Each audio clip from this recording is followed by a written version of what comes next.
It's that flow, no, she my flow. Yeah. It's that. The next millennial trend is suing big oil for destructive climate change. Over 5 years later, the aftermath of Hurricane Sandy is still being felt in New York City. The Build It Back program, created to help homeowners in flood zones reassemble their properties, continues to keep plenty of families waiting for relief.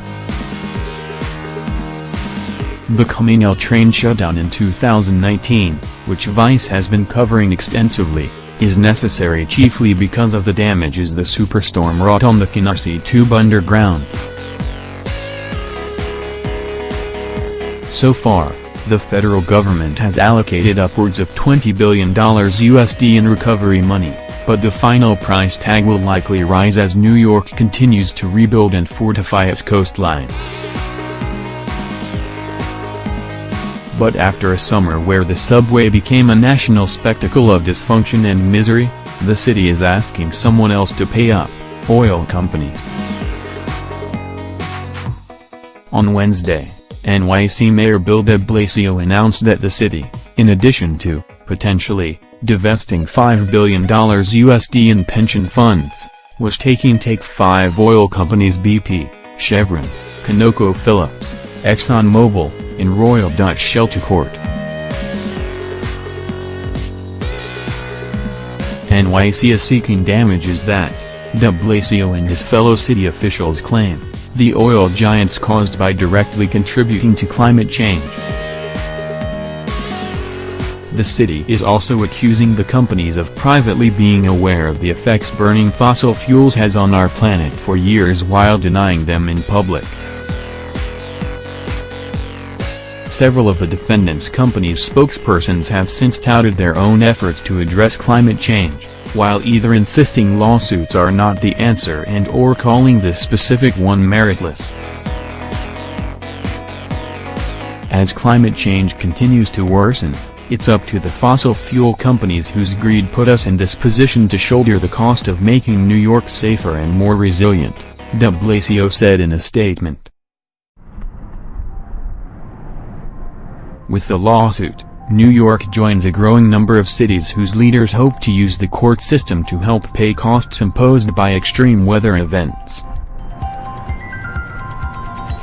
This is an especially appealing option at a time when key members of the Trump administration in Washington are denying climate science outright, pulling out of global accords, and backing away from enforcement of existing regulations.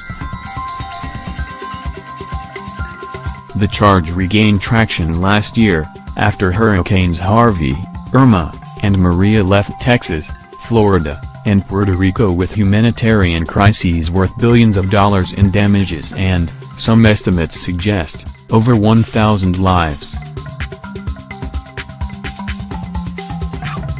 The unfolding saga mirrors the successful lawsuits brought against Big Tobacco in the 1990s.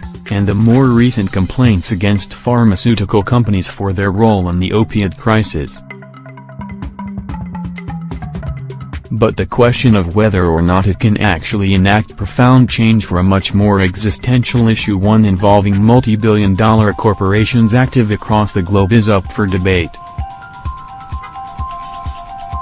Vice reached out to Jean Egan, a distinguished professor emerita of law at Widener University Delaware Law School and a member of its Global Environmental and Natural Resources Law Institute. She's also an expert on product liability and has written about tobacco litigation in the past. Here's what she had to say.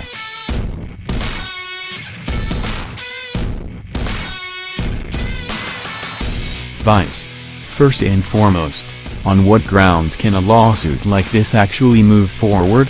Professor Jean Egan, it'd be a public nuisance complaint, because it's brought by a public entity.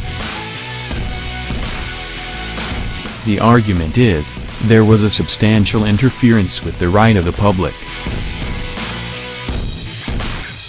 And that can be pretty much anything, it's very broad. It can be right of the public's health, welfare, comfort, etc. Typically, the relief that's sought, or given, is for the abatement of the nuisance, so it'd be for the cost of whatever it took to fix it, or to force the company to fix it.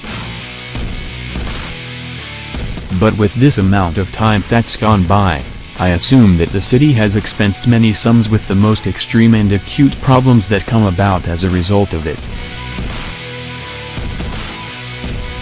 I read the complaint as claiming public nuisance generally, but probably relying on state common law. The private nuisance claim, on the other hand, applies as well. In contrast to public nuisance, private nuisance under state common law requires an unreasonable interference with a private person's use and enjoyment of his/her/their property. Under this definition, the city can bring a private nuisance claim for harm to the city's property, which is reflected in the complaint. So the city essentially is wearing two hats in this complaint: 1, suing in public nuisance on behalf of its citizens for an interference with public rights, and 2, suing in private nuisance on its own behalf for harm to the property it owns. There's nothing unusual about having this combination of nuisance claims when a public entity brings this kind of action, provided that there is harm to the city's own property to support the private nuisance claim. The thing is, there are some preemption questions.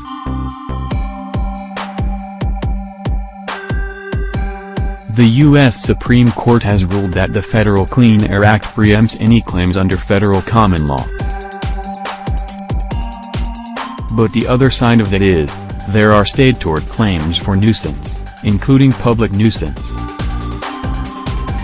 That seems to be more of an open question, as to whether the Clean Air Act would preempt those claims.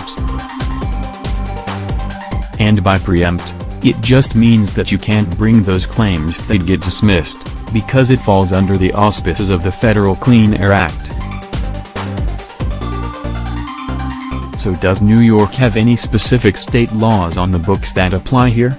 There was a case with MTBE, methyl tertiary butyl ether, which is a gasoline additive, and it was product liability litigation. That had to do with the water supply in and around New York City, which had the leakage of the additive. Editor's note: a dozen oil companies ultimately had to pay $423 million cash in damages, plus cleanup costs. In that case, Judge Shira Sinlan specifically ruled, and it went up to the United States Court of Appeals for the Second Circuit, and was affirmed that the state law claims, including public nuisance claims, would not be preempted, and the plaintiffs, the city and the various other groups, could go forward with those claims.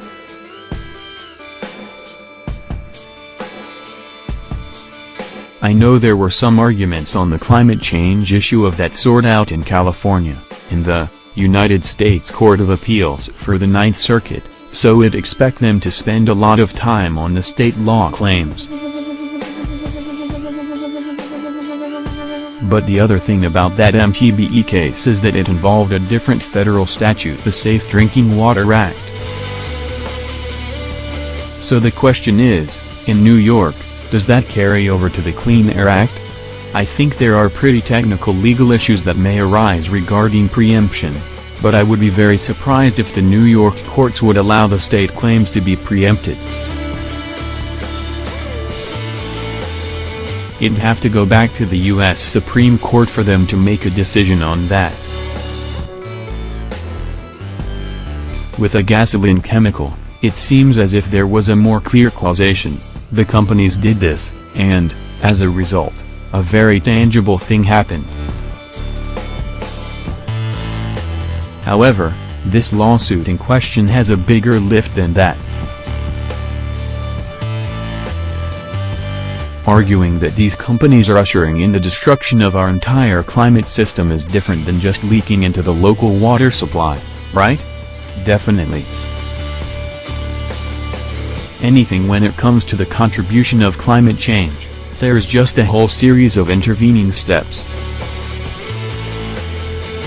With toxic torts, we call that the latency period between what the defendant does and, in toxic torts, it's generally when the person is exposed, and down the line, may develop cancer from asbestos, or smoking, or something of that sort. The longer the latency period, the more likely that there are multiple intervening acts or causes that could bring a jury or a court to say that there's not enough of a connection there. It's not enough to say, hey, what they did could contribute to climate change.